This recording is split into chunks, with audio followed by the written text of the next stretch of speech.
Damai sejahtera Allah yang melampaui segala akal, itulah yang memelihara hati dan pikiranmu dalam Kristus Yesus Tuhan kita. Amin.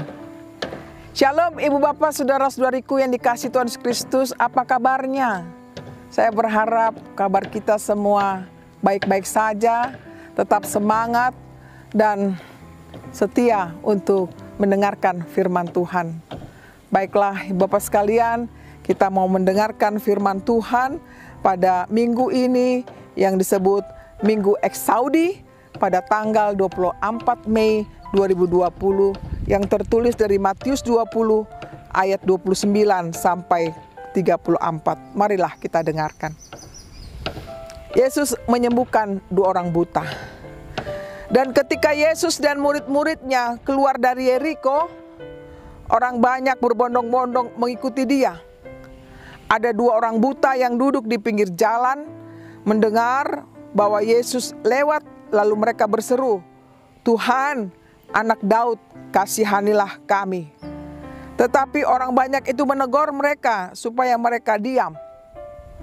Namun mereka makin keras berseru katanya, "Tuhan, Anak Daud, kasihanilah kami." Lalu Yesus berhenti dan memanggil mereka. Ia berkata, "Apa yang kamu kehendaki supaya aku perbuat bagimu?" Jawab mereka, "Tuhan, supaya mata kami dapat melihat." Maka tergeraklah hati Yesus oleh belas kasihan. Lalu ia menjamah mata mereka, dan seketika itu juga mereka melihat lalu mengikuti dia. Demikian bunyinya. Ibu Bapak, Saudara-saudariku yang dikasihi Tuhan Yesus Kristus, sebagai topik minggu kita adalah Tuhan mendengarkan seruan orang percaya. Di akhir-akhir ini ada istilah yang baru kita dengar, disebut yaitu era formal. Setelah beberapa lamanya pandemi COVID-19 ini melanda bumi, khususnya di Indonesia. Apa yang dimaksud dengan new normal, saudaraku? Yang dimaksud new normal yaitu kita memulai kembali aktivitas seperti biasa, namun kita harus menyesuaikannya dengan situasi baru, di mana kita bersahabat dengan COVID itu sendiri. Tentu saudaraku tidaklah mudah untuk dilakukan, karena kita harus waspada, berjaga-jaga. Situasi tentunya tidak aman, lebih tidak aman karena tidak ada lagi yang bisa melarang. Semua harus dengan kesadaran masing-masing untuk mematuhi protokol dari kesehatan pemerintah agar kita selamat. Namun kita sudah bisa katakan perlahan-lahan kita belajar untuk menyesuaikan yang namanya new normal itu, bukan? Kebiasaan semula kita tidak pernah cuci tangan selain kita makan atau ke kamar mandi. Tapi kali ini kita harus sering-sering cuci tangan dan juga pakai masker ketika kita berada di tengah-tengah banyak orang. Demikian juga kita harus pakai hand sanitizer, atau bagaimana kita juga jaga jarak itu sudah kita atur sedemikian. Namun bagaimana kita di dalam kondisi demikian kita bisa lakukan yang biasanya kita tidak melakukan seperti itu, namun sekarang dan selamanya kita harus melakukan. Itulah yang namanya new normal, saudaraku. Saudaraku, di tengah-tengah beratnya hidup yang dijalani pada saat ini akibat COVID-19, tentunya orang bertanya sampai kapan. Ada yang mengatakan bulan 6, bulan 7, bulan 9. Ada yang mengatakan akhir tahun atau 2 tahun lagi tunggu vaksin itu ditemukan. Yang pasti kita tidak tahu kapan COVID-19 itu betul-betul bersih dari permukaan bumi ini. Oleh karena itu, setiap kita yang mengalami dampak dari COVID-19 ini tentunya berusaha untuk mencari jalan keluar mengatasi masalah. Bila sakit, ya kita cepat-cepat ke dokter untuk dapat disembuhkan. Tapi bila terlalu lama juga, ini juga memberatkan, bukan? Demikian juga dampak yang lain, bahwa krisis ekonomi melanda kehidupan seluruhnya, termasuk kita masing-masing. Ada juga teman kita yang tidak mendapatkan gaji, baik itu per hari, per minggu, maupun per bulan, saudaraku. Krisis ekonomi menghantui kehidupan kita. Demikian juga gangguan mental, gelisah, ketakutan, khawatir, tentu kita rasakan hingga saat ini. Nah, dalam situasi seperti ini, masih ada juga orang yang tidak peka, tidak peduli bahwa ini sangat menyeramkan. Masih ada juga orang yang sepele terhadap kondisi ini, tidak mau menggunakan protokol kesehatan dari pemerintah. Cukup dengan kata beriman saja kepada Tuhan Allah. Bapak sekalian, bila ini terjadi tidak ada kebersamaan untuk kesadaran memutus mata rantai COVID-19 ini, pastilah makin kita menemukan kesulitan untuk selanjutnya. Baiklah, melalui nats khotbah ini kita bisa merefleksikan beberapa pokok yang penting untuk kita renungkan, lalu kita lakukan dalam kehidupan kita setiap hari. Yang pertama, berseru meminta pertolongan Tuhan. Dua orang buta yang duduk di pinggir jalan, dari pemahaman hukum adat orang Yahudi bahwa orang buta dikategorikan sebagai orang yang berdosa, orang yang tidak layak untuk dikasihani, apalagi untuk meminta pertolongan dari Tuhan. Namun demikian, saudaraku, mereka berupaya untuk meminta kesembuhan dari Yesus supaya bisa melihat kembali. Mereka tidak peduli dengan hukum adat Yahudi karena keinginannya lebih besar untuk kesembuhan. Disadarinya betapa sulit mereka untuk menerobos dari berbondong-bondong orang banyak itu. Namun luar biasa semangat mereka untuk sembuh, dan itulah yang mendorong mereka untuk meminta kesembuhan dari Yesus. Mereka terus berseru-seru memanggil namanya. Kita bisa lihat dalam ayat 30. Tuhan, anak Daud, kasihanilah kami. Demikian terus mereka memanggil Yesus dengan kerasnya, walau mereka mendapat teguran dari orang banyak itu. Namun mereka tidak berhenti untuk menyerah. Terus mereka melakukan pemanggilan seruan kepada Yesus.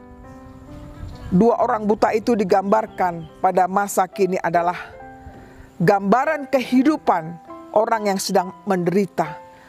Demikianlah orang yang percaya diingatkan oleh nats ini dalam topik minggu yang mengatakan Minggu Eksaudi, Tuhan mendengarkan seruan orang percaya.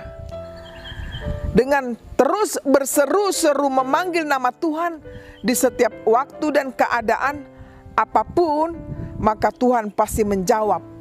Itulah keyakinan mereka. Apalagi di situasi pandemi COVID-19 yang sedang merebak. Pastilah kita berseru-seru memanggil namanya di setiap waktu untuk menolong kita dari mara bahaya COVID-19.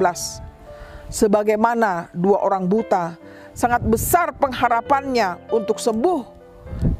Tentu para pasien COVID-19 ini pun mengharapkan kesembuhan. Tentu bukan hanya yang kena terhadap pandemi COVID-19, yang sakit, tetapi yang tidak sakit pun merasakan menjadi sakit, meminta keselamatan, pertolongan dari Tuhan. Tambahnya lagi akibat pandemi ini, bagaimana keadaan ekonomi sangat lemah di semua sektor, maka tentu sangat diharapkan bahwa mata rantai COVID-19 ini diputuskan segera dari muka bumi ini. Itulah seruan doa kita kepada Tuhan agar Dia bertindak segera untuk menyelamatkan seluruh isi bumi ini. Kedua, kepedulian Yesus. Kepedulian, kepekaan Yesus terhadap seruan dari dua orang buta itu sungguh sangat luar biasa, saudaraku. Sekalipun orang banyak tidak peduli terhadap dua orang buta, bahkan dianggap sudah mengganggu perjalanan mereka bersama Yesus, namun Yesus yang belas kasihan itu berhenti dan memanggil mereka.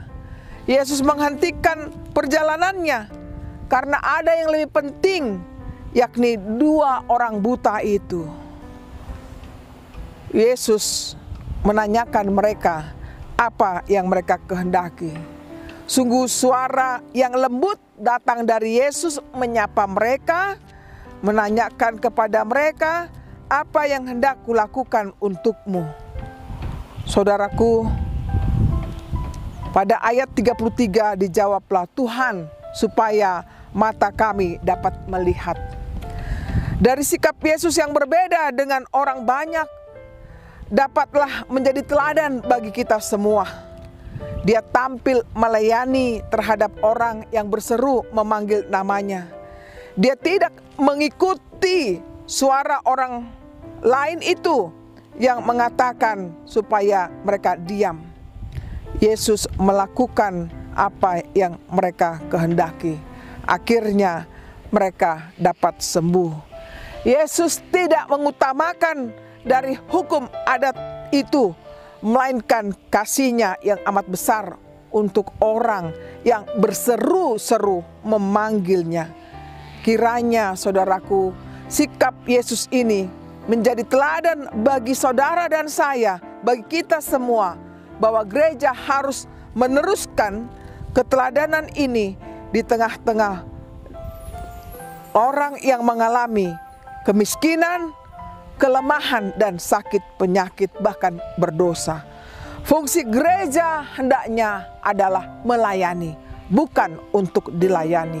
Kita lihat di Markus 10 ayat 45 dikatakan, karena anak manusia itu juga datang bukan untuk dilayani, melainkan untuk melayani dan untuk memberikan nyawanya menjadi tebusan bagi orang.